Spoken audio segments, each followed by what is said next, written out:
چې زما مرګ به په کوم ازمکه باندې. سليمان علیہ السلام تقریر کولو قوم ته او یو بوډا سړی پکې ناست. اسرائیل علیہ السلام دی جلسه تراغه او دی بوډا ته دا ډېر کته.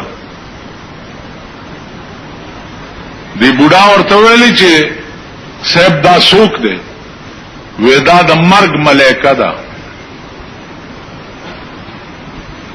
ورته وی چې دا د مرګ ملائکه ده، د خدای خاطر وکړه، دا د کته نه خوښ نه دي. ما لډیر روان ګوري او ما د دې زینا چرته بل زی ته بوزا. دا واقعا اوس کیږي په شام کې. سلیمان علیہ السلام باد ته حکم کو، دا بوډای روچت کو د شام نه هندوستان ته راو. اسرائیل نے تپوسو کو چې دی بوډا ته دی ولی دا سکته؟ وی د وجه د ډیر تعجب نه د دې وجه مې ورته کته چې ما ته حکم شوی دی چې دی بوډا نه روح والا په هندوستان کې او بوډا ناسته په شام کې او کل بلس 15 منټه پاتې دی هغه ټیم کې چې کوم خدای خودلې دی 15 منټه. نو تعجب نه کولو چې پروردګارا په 15 منټه کې به دا بوډا څنګه هندوستان ته راسه. خوای سليمانا د خدای وعده رښتیا دي. ورپسې لړا شو او د هندوستان پزمکه د بوډا نه ساقه بس کړه. نو وما تدري نفس بأي ارض تموت، اس نفس ته دا علم نشتا چې زما مرګ به په کوم ازمکه باندې.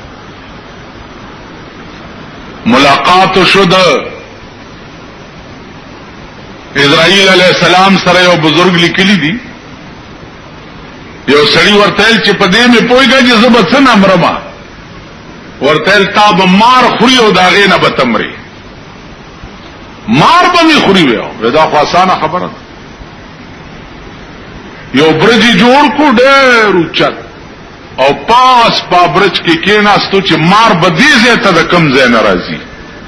اوس مار خو پس مکه ګرځي یا سړو مړو کې پاس برج ته به مار څنګه راځي.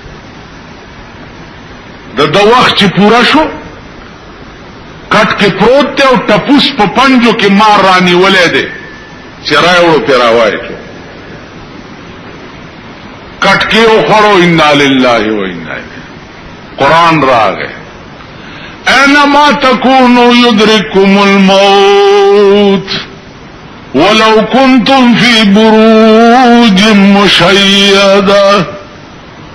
اینما تکونوا یدرککم الموت، چرته کې چې تاسو نو مرګ به تاسو بیا مومي.